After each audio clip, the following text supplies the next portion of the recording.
Hello my dear students, मैं हूँ Meenakshi from VM academy classes Nashik. In online lectures में आप सभी का स्वागत है। होप सो आपको सभी टॉपिक्स क्लियर हो रहे हैं। अगर कोई टॉपिक समझ में नहीं आ रहा है तो वैसे कमेंट बॉक्स में मुझे कमेंट डालो। और मैंने बेसिक से लेके कॉम्पिटिटिव एग्ज़ाम्स तक सभी टॉपिक्स को क्लियर किया है, तो अच्छे से सुनो, अच्छे से ऑब्ज़र्व करो लेक्चर्स को और हर टॉपिक क्लियर कर लो, मतलब अंडरस्टैंड करो, तभी आगे जाओ। रटो मत, क्योंकि फ़िज़िक्स में रट के आपका कुछ भी फ़ायदा नहीं होने वाला। आपको टॉपिक अगर क्लियर नहीं होगा तो आप न्यूमेरिकल सॉल्व नहीं कर सकते। तो अंडरस्टैंड करो हर एक टॉपिक को। और इसके साथ साथ एज पर न्यू सिलेबस के जो बुक्स है वो भी रेफ़र करते जाओ, क्योंकि सभी टॉपिक उसी बुक से लिंक है। सिर्फ मैंने उसको डिटेल में लिया है। तो सभी टॉपिक जब आप पढ़ोगे तो उसके साथ साथ बुक को भी पढ़ो, ताकि आपको अच्छे से समझ में आएगा। तो बच्चों, आज हम स्टार्ट करने जा रहे हैं ऑसिलेशन का lecture number 12 as per new syllabus. लेकिन ये लेक्चर देखने से पहले मैं आपको बताना चाहती हूँ, इसके पहले के सभी लेक्चर्स ठीक से देखो, ठीक से ऑब्ज़र्व करो और ठीक से अंडरस्टैंड करो, तभी आपको ये लेक्चर समझ में आएगा। तो बच्चों, आज का टॉपिक है अपना सिंपल पेंडुलम। लेकिन इसके पहले लेते हैं थोड़ा रिवीजन। देखो, इसके पहले हमने क्या क्या स्टडी किया है एक बार रिवाइज़ करते हैं। जो टॉपिक्स हम लोग इस टॉपिक में यूज़ करने वाले हैं, तो उस फॉर्मूलेस को मैं रिवाइज़ करने वाली हूँ। तो सबसे पहले देखो, हमने एफ़ का फॉर्मूला लिया था।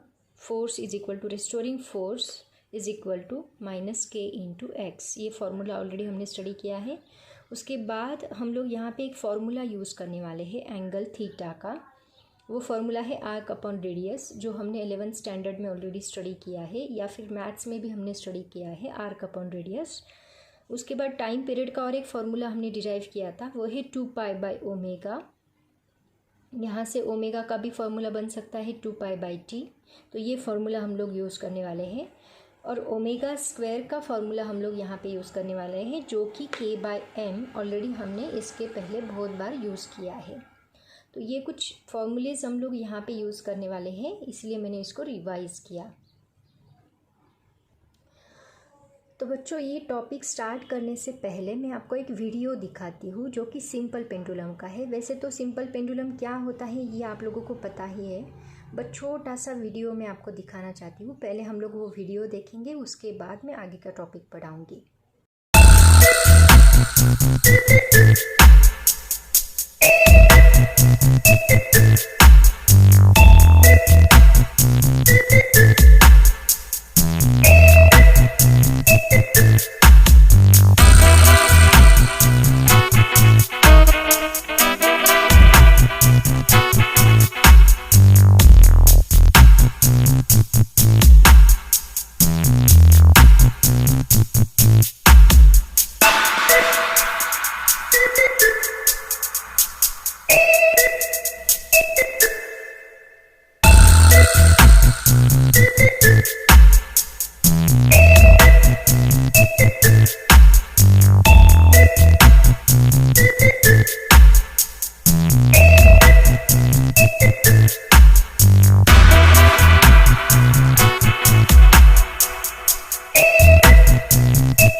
देखो, अभी हमने वीडियो में देखा सिंपल पेंडुलम कैसे होता है, लेकिन उसके पहले मैं आपको बताना चाहती हूँ, सिंपल पेंडुलम के दो टाइप्स होते हैं। एक होता है एन आइडियल सिंपल पेंडुलम और दूसरा होता है a practical simple pendulum. So what is mean by ideal and what is mean by practical, इनकी सिंपल डेफिनेशन है, वो मैं आपको बताती हूँ। तो देखो, जो वीडियो में हमने देखा कि एक मासलेस इनएक्सटेंसिबल फ्लेक्सिबल स्ट्रिंग है, वो फ्लेक्सिबल स्ट्रिंग को एक रिजिड सपोर्ट को सस्पेंड किया है। इस हेवी पार्टिकल को इस मासलेस इनएक्सटेंसिबल फ्लेक्सिबल स्ट्रिंग को अटैच करके यहाँ पे रिजिड सपोर्ट को सस्पेंड किया है। तो इस टाइप का जो पेंडुलम होता है उसको हम आइडियल सिंपल पेंडुलम बोलते हैं। तो इसकी डेफिनेशन बहुत ही सिंपल है। तो डेफिनेशन है, it is a heavy particle suspended by a massless inextensible flexible string from a rigid support, it is called an ideal simple pendulum. और प्रैक्टिकल सिंपल पेंडुलम की भी डेफिनेशन कुछ इस तरह ही है। तो डेफिनेशन है, practical simple pendulum means it is a small heavy sphere suspended by a light and inextensible string from a rigid support. यहाँ पे सिर्फ हेवी स्पीयर, पहले आइडियल सिंपल पेंडुलम में it is a heavy particle था और यहाँ पे क्या है, स्मॉल हेवी स्पीयर है। जो प्रैक्टिकल पर्पस के लिए यही पेंडुलम हम लोग यूज़ करते हैं। स्मॉल हेवी स्पीयर अटैच होता है एक लाइट इनएक्सटेंसिबल स्ट्रिंग को, और वो स्ट्रिंग रिजिड सपोर्ट को सस्पेंड की होती है। तो इस ऐसे सिंपल पेंडुलम को हम लोग प्रैक्टिकल पर्पस के लिए यूज़ करते हैं, जो कि हम आप लोग लैब में भी देखते होंगे। फिजिक्स लैब में बहुत बार इसको हम लोग यूज़ कर चुके हैं। उसके बाद है एक बेसिक डेफिनेशन जो कि हम लोग यूज़ करने वाले हैं टाइम पीरियड के फॉर्मूले में। वो डेफिनेशन क्या है, देखो, लेंथ ऑफ पेंडुलम क्या होता है। It is the distance between the point of suspension and the centre of gravity of the Bob is called the length of pendulum. अभी मैंने आपको बताया कि ये सिंपल पेंडुलम है। रिजिड सपोर्ट को, एक स्ट्रिंग को हम लोग एक बॉब मतलब स्पीयर अटैच करते हैं। तो ये स्पीयर का जो सेंटर ऑफ ग्रेविटी है, मतलब जहाँ पे पूरा मास क्या है, कॉन्सेंट्रेट हो रहा है बॉडी का, वो होता है सेंटर ऑफ ग्रेविटी। तो ये centre of gravity, for example ये इसकी रेडियस है r, और ये पॉइंट ऑफ सस्पेंशन बोलेंगे हम लोग जहाँ पे हमने उसको सस्पेंड किया है। तो ये टोटल लेंथ हो गई इस स्ट्रिंग की l। तो ये l प्लस r मिला के जो लेंथ बनेगी दैट इज़ कैपिटल L। ये दोनों को मिला के जो लेंथ बनेगी उसी को हम लोग बोलेंगे लेंथ ऑफ पेंडुलम। मतलब the distance between point of suspension and the centre of gravity. यहाँ से यहाँ तक का डिस्टेंस L है और यहाँ से यहाँ तक का डिस्टेंस R है। तो L plus R, point of suspension and the centre of gravity, ये दोनों का मिला के जो डिस्टेंस बनेगा उस डिस्टेंस को हम लोग बोलेंगे लेंथ ऑफ द पेंडुलम, जो कि हम लोग यूज़ करने वाले हैं आगे जाके। उसको हम कैपिटल L से डिनोट करेंगे। याद रखो, स्मॉल l का मतलब है length of that string and R मतलब है रेडियस ऑफ द बॉब, और ये दोनों को मिला के हमें जो फॉर्मूला मिलेगा that is L plus R is equal to capital L, called as length of the pendulum. उसके बाद नेक्स्ट डेफिनेशन है जो हम लोग यूज़ करने वाले, that is the period of simple pendulum, जो हम डिनोट करते हैं कैपिटल T से। तो ये भी हम लोग यूज़ करने वाले फॉर्मूले में। Time taken by the bob to complete one oscillation is called time period. तो ऑसिलेशन क्या होगा, ऑलरेडी हमने वीडियो में देखा है।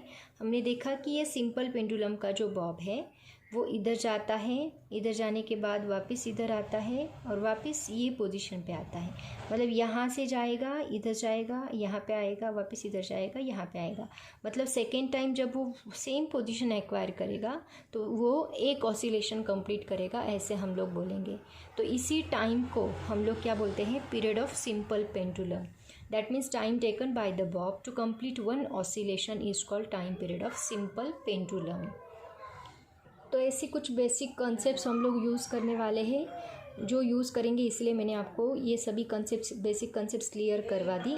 अभी हम लोग आगे का टॉपिक लेते हैं। तो बच्चों, नेक्स्ट टॉपिक हम लोग स्टडी करने जा रहे हैं जो कि बहुत ज़्यादा इम्पॉर्टेंट है और कॉम्पिटिटिव एग्ज़ाम्स में इसके ऊपर बहुत सारे क्वेश्चंस पूछे गए हैं। तो वो टॉपिक का नाम है time period of simple pendulum. Time period of simple pendulum का फॉर्मूला हमें निकालना है, मतलब टी का फॉर्मूला हमें निकालना है। तो उसके लिए सबसे पहले मैं एक सिंपल पेंडुलम की डायग्राम यहाँ पे ड्रॉ करती हूँ, जो कि बहुत बार हमने देखी है। तो ये सिंपल पेंडुलम है जहाँ पे एक मासलेस स्ट्रिंग ली है और उसको एक बॉब अटैच किया है। तो ये बॉब का जो मास है वो हम लोग m कंसिडर करने वाले हैं। कंसिडर करते हैं यहाँ पे m is equal to mass of the sphere. वो स्पीयर का मास हम लोग कंसिडर करते हैं m। उसके बाद यहाँ पे जो लेंथ हम लोग लेने वाले हैं, जो कि मैंने आपको ऑलरेडी बताया, लेंथ ऑफ द पेंडुलम, वो हम लोग यहाँ पे L लेने वाले हैं, जो मैंने ऑलरेडी आपको बताया, that is equal to L plus R। ये क्या होगी, length of pendulum. Length of pendulum. उसके बाद यहाँ पे कैपिटल टी, देखो यहाँ पे इस बॉब के ऊपर दो टाइप के फोर्सेस एक्ट हो रहे हैं। एक फोर्स जो ये स्ट्रिंग सपोर्ट की ओर एक्ट कर रही है इन दिस डायरेक्शन, मतलब इस डायरेक्शन में एक फोर्स एक्ट हो रहा है, तभी तो ये स्ट्रिंग यहाँ पे अटैच है। उसी को हम लोग क्या बोलते हैं, टेंशन बोलते हैं। तो अपवर्ड डायरेक्शन में जो फोर्स एक्ट हो रहा है इसके ऊपर, उसको हम लोग बोलते हैं टेंशन। तो यहाँ पे T इज इक्वल टू क्या रहेगा, टेंशन इन द स्ट्रिंग। आपको पता है ना, ऐसे एक टेंशन होता है, स्ट्रेस होता है स्ट्रिंग के ऊपर जो नीचे की ओर उसको खींच रहा है, तो उसी को हम लोग बोलेंगे टेंशन इन द स्ट्रिंग, जो कि T से डिनोट कर रहा है, और सपोर्ट की और वो एक्ट होगा टेंशन इन द स्ट्रिंग। उसके बाद यहाँ पे ये जो बॉब है, जब हम इसको मीन पोजीशन से डिस्प्लेस करके यहाँ पे लेके आएंगे और छोड़ देंगे तो वो ऐसे ऑसिलेट होना स्टार्ट करेगा। तो फॉर एग्जांपल ये बॉब यहाँ तक आया, यहाँ तक आने के बाद इस बॉब ने यहाँ पे कुछ एंगल बनाया, जो एंगल हम लोग डिनोट करेंगे थीटा से। ये टेंशन में इधर लिखती हूँ, जो एंगल हम लोग डिनोट करेंगे थीटा से। तो ये थीटा क्या है, that theta is equal to small angular displacement है वो बॉब का, small angular displacement, small angular displacement. तो एक बात आपको याद रखनी है, ये जो थीटा है, ये थीटा बहुत ही छोटा लेना है आपको, बहुत ही छोटा, मतलब it should be nearly equal to, nearly less than 10 degree लेना है आपको। ये जो थीटा है ये 10 डिग्री से भी छोटा लेना है, मतलब बहुत ही छोटा लेना है, हमेशा याद रखो। तो थीटा इतना छोटा होता है कि जो साइन थीटा की वैल्यू है वो नियरली इक्वल टू हमें थीटा ही मिलती है, वो इतना छोटा थीटा हम लोग लेते हैं। तो हमेशा याद रखो थीटा हमें यहाँ पे बहुत ही छोटा लेना है। तो अभी देखो, जब ये बॉब मैंने यहाँ से डिस्प्लेस किया तो यहाँ से ये जो डिस्प्लेसमेंट बनेगा वो हम लोग किससे डिनोट करते हैं, एक्स से डिस्प्लेसमेंट डिनोट करते हैं। आपको पता है, मीन पोजीशन से एक्सट्रीम पोजीशन को इस तरफ और वापस एक्सट्रीम पोजीशन से इस तरफ जाएगा वो। तो यहाँ पे एक बात आपको क्लियर करनी है, देखो ये जो बॉब है मैंने आपको बताया कि इसके ऊपर अपवर्ड डायरेक्शन में एक फोर्स एक्ट हो रहा है। यहाँ पे वो फोर्स में टेंशन को मैं टी डैश से डिनोट, यहाँ पे टी से डिनोट किया, यहाँ पे टी डैश से डिनोट किया, थोड़ा चेंज हो गया क्योंकि वो। और इस बॉब के ऊपर यहाँ नीचे की डायरेक्शन में भी एक फोर्स एक्ट हो रहा है, जो कि हम बोलते हैं उसका वेट, और वेट का फॉर्मूला क्या होता है, m/g।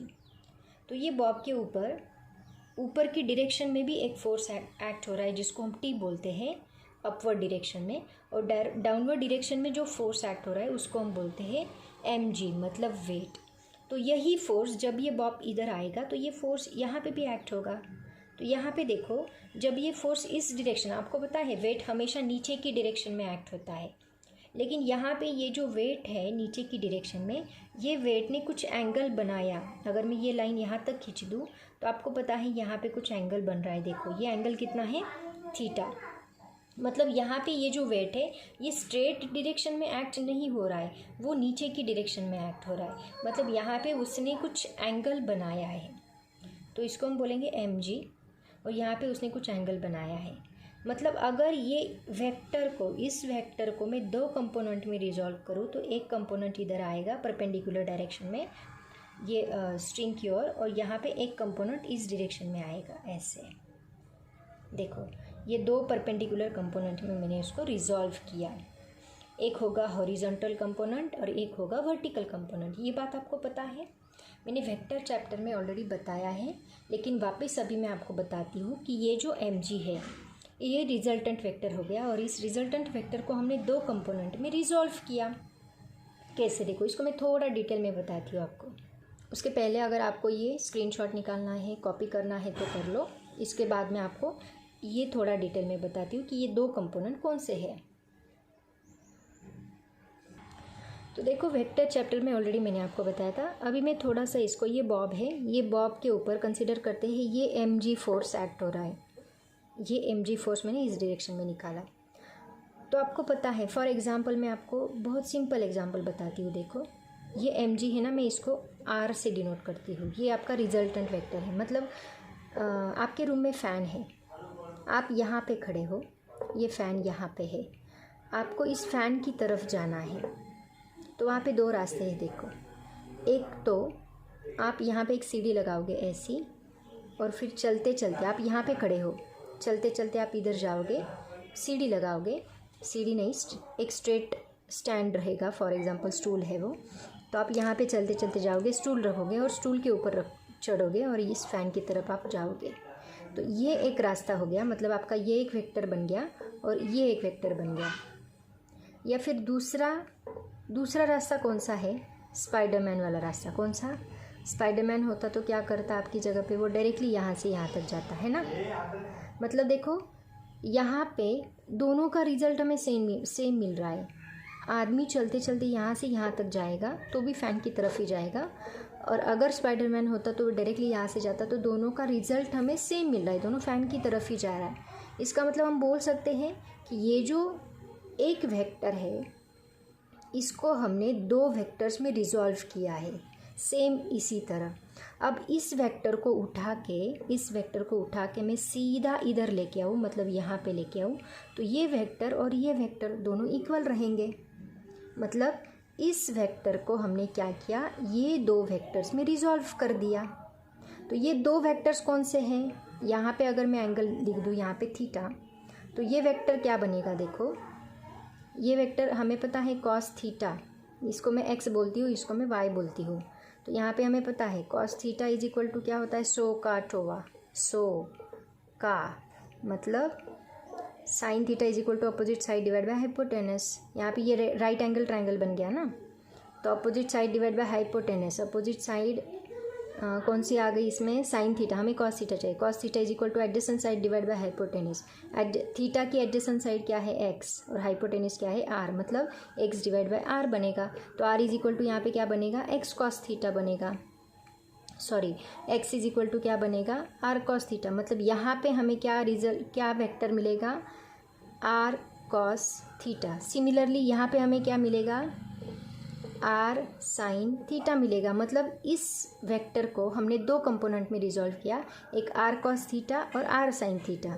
मतलब यही वेक्टर हमें इधर मिलेगा, क्या? R sine theta.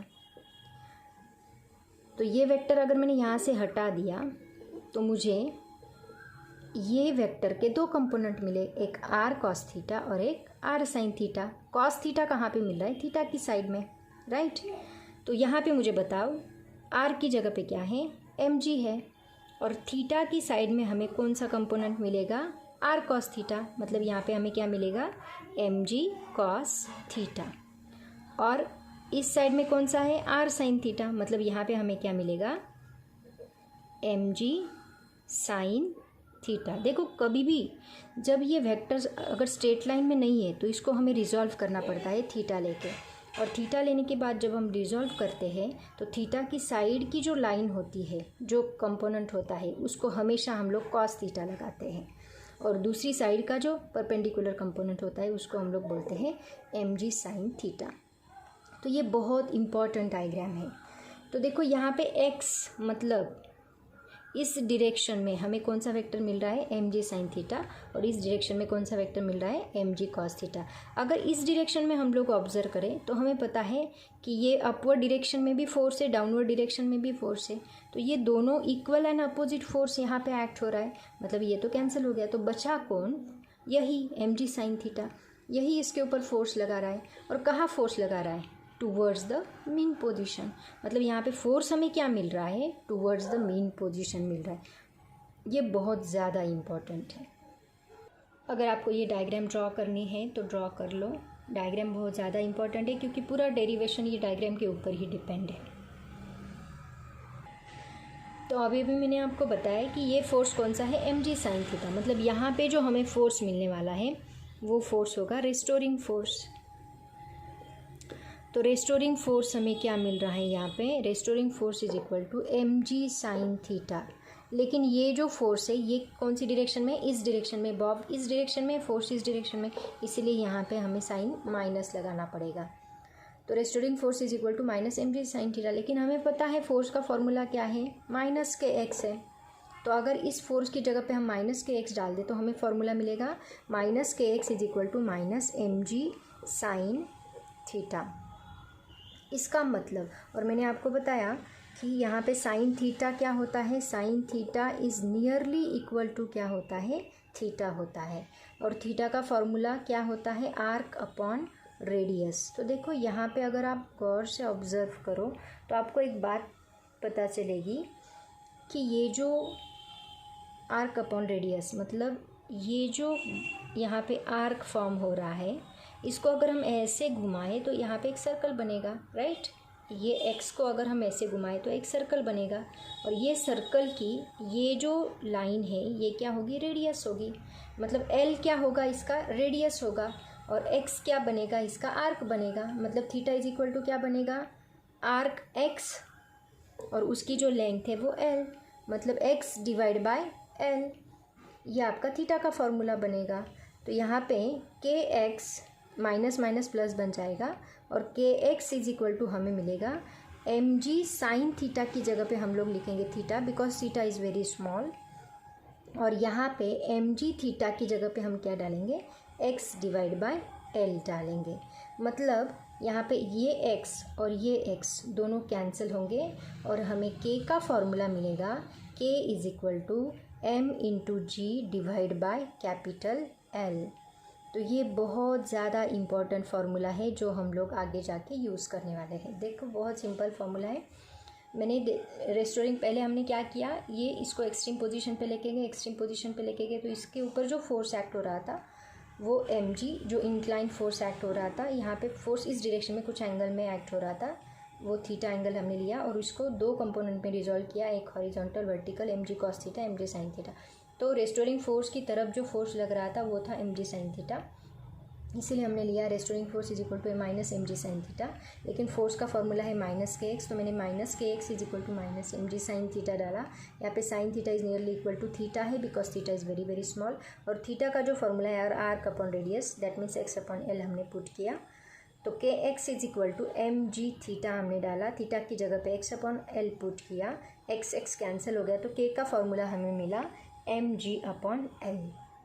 तो आगे जाके ये फॉर्मूला हम लोग यूज़ करने वाले हैं, याद रखो। तो के का फॉर्मूला हमने अभी अभी डिराइव किया, क्या है, K is equal to M G divide by L. लेकिन हमें निकालना है time period of simple pendulum, time period का फॉर्मूला निकालना है। तो हमें पता है टी इज़ इक्वल टू क्या होता है, 2 बाय ओमेगा, राइट। तो omega, but omega square is equal to क्या होता है, omega square is equal to होता है के डिवाइड बाय एम। इसका मतलब ओमेगा इज इक्वल टू क्या आएगा, ये स्क्वायर इस साइड आके स्क्वायर रूट बन जाएगा, के डिवाइड बाय एम। इसका स्क्वायर रूट लिया तो स्क्वायर कैंसिल हो जाएगा। तो ये ओमेगा की जगह पे अगर मैंने ये पुट किया तो मुझे क्या मिलता है, T is equal to 2 pi divide by under root K divide by M. तो ये के डिवाइड बाई एम जब हम इधर मल्टीप्लाई करेंगे तो एम ऊपर जाएगा और के नीचे आएगा, मतलब टी इज इक्वल टू हमें क्या मिलेगा, 2 pi into under root M divide by K. और के का फॉर्मूला हमने क्या निकाला, एम जी अपॉन एल।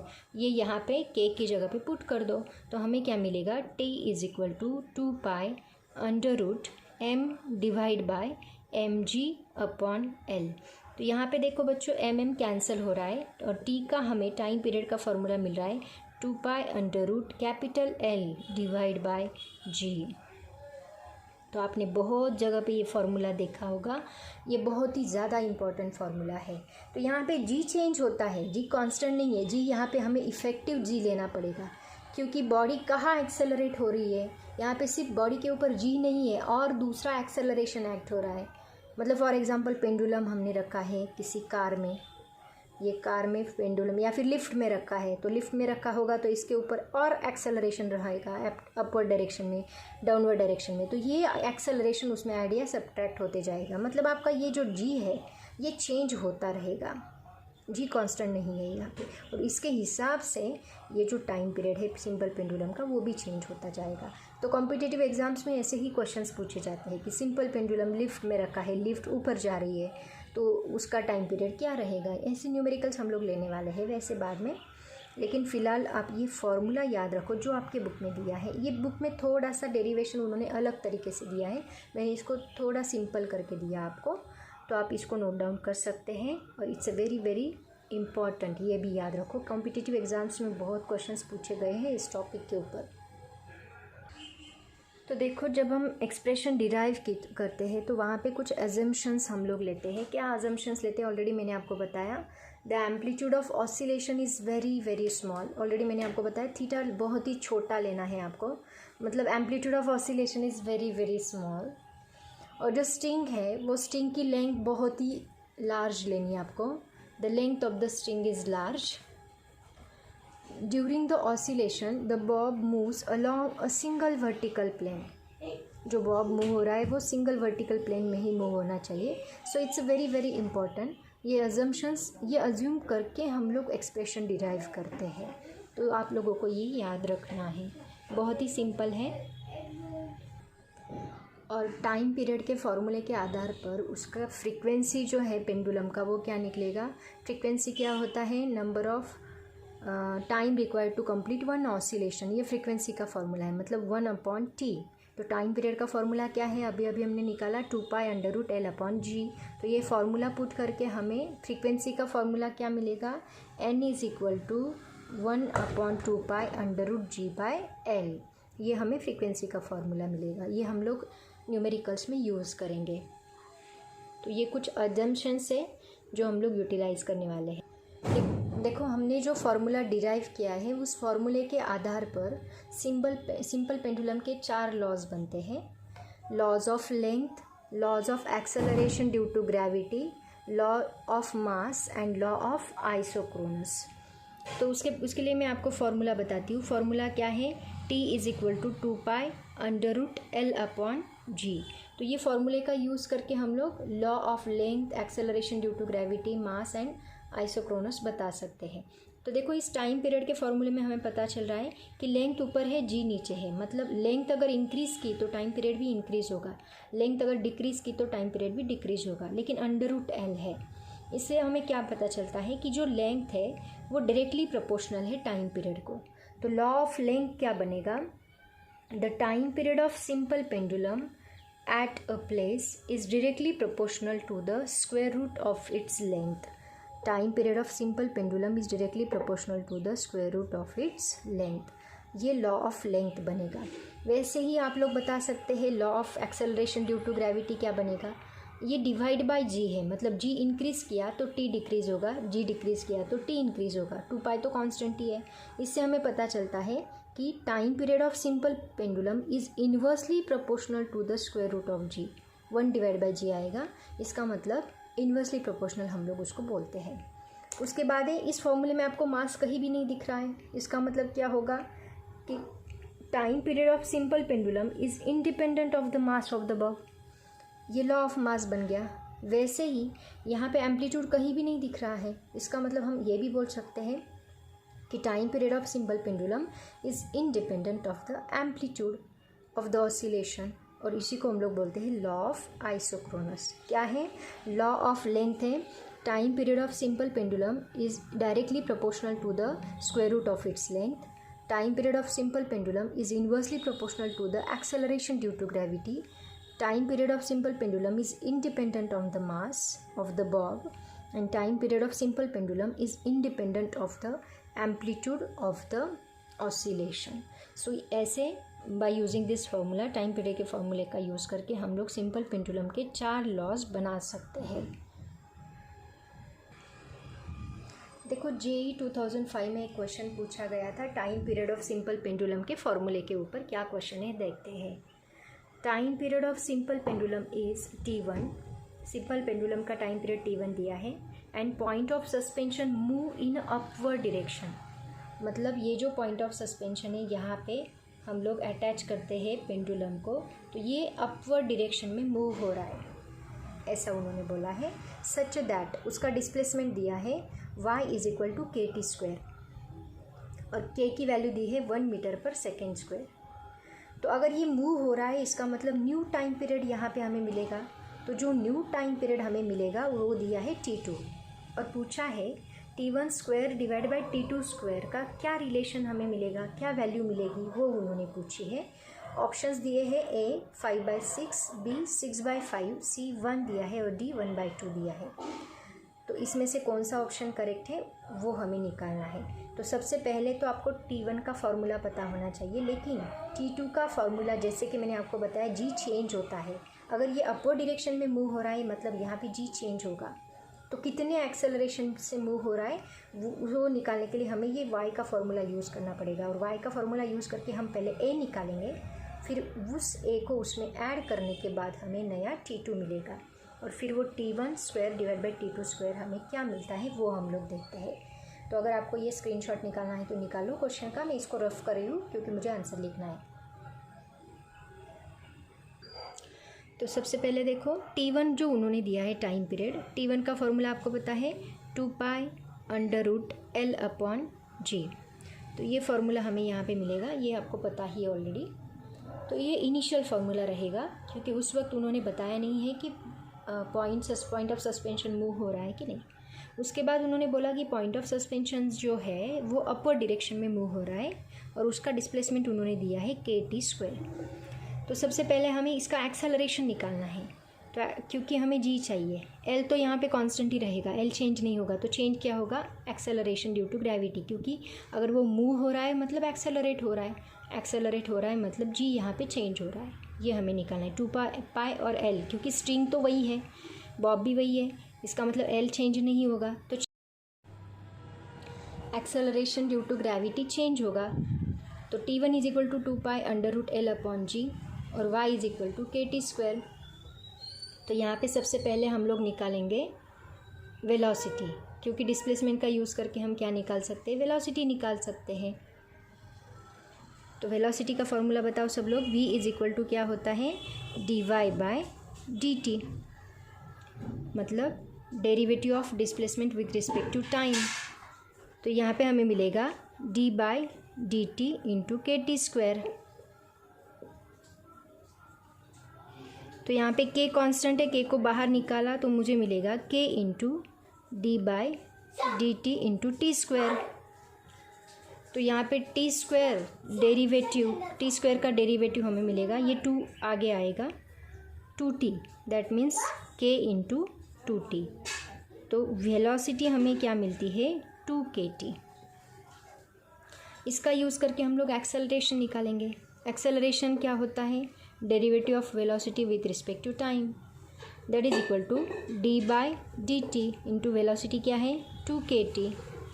तो यहाँ पे 2k कांस्टेंट है, वो बाहर निकल जाएगा, और यहाँ पे dt का डेरिवेटिव dt कैंसिल 1 आएगा, तो एक्सेलरेशन हमें मिलेगा 2k, और उन्होंने k की वैल्यू दी है दैट इज़ इक्वल टू 1 मीटर/सेकेंड²।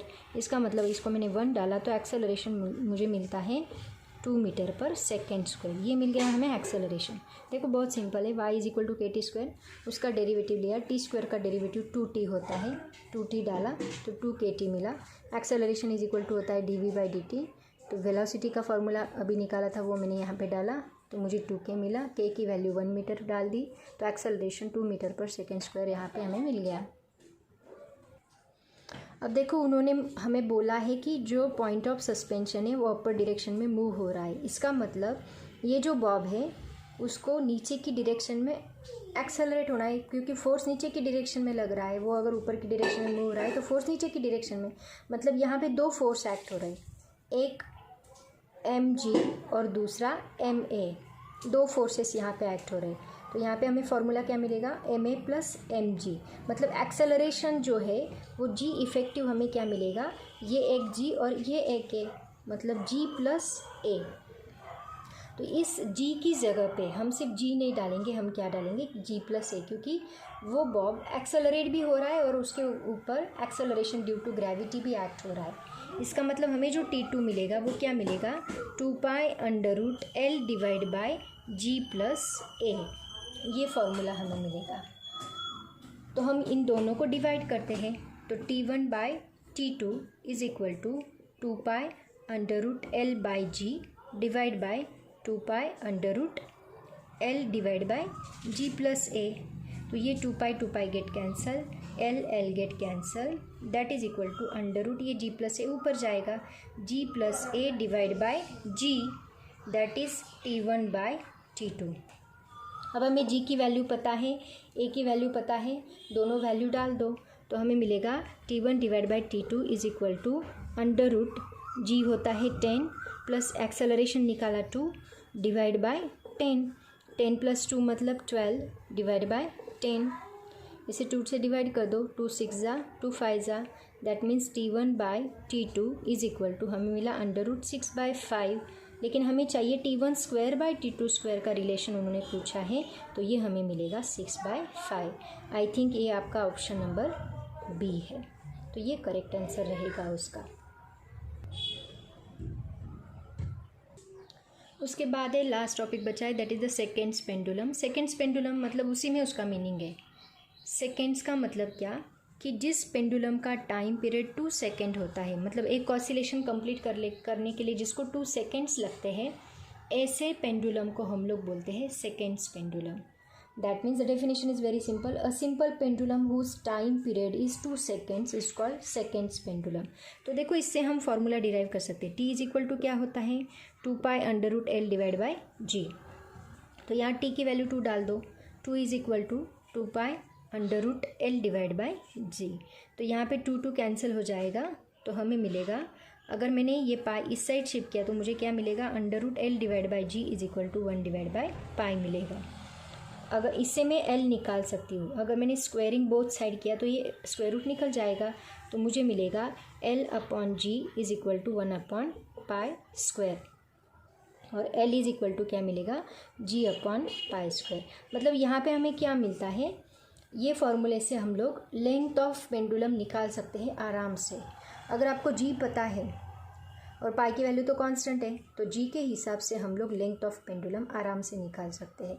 तो लेंथ ऑफ पेंडुलम किसके ऊपर डिपेंड करती है, एक्सेलरेशन ड्यू टू ग्रेविटी के ऊपर डिपेंड करती है, और पाई की वैल्यू तो आपको पता ही वो हमेशा कांस्टेंट रहेगी। तो जी के हिसाब से एल चेंज होता जाएगा, अगर जी ज़्यादा तो एल कम, एल भी ज़्यादा, जी कम तो एल भी कम, मतलब डायरेक्टली प्रोपोर्शनल है दोनों के दोनों।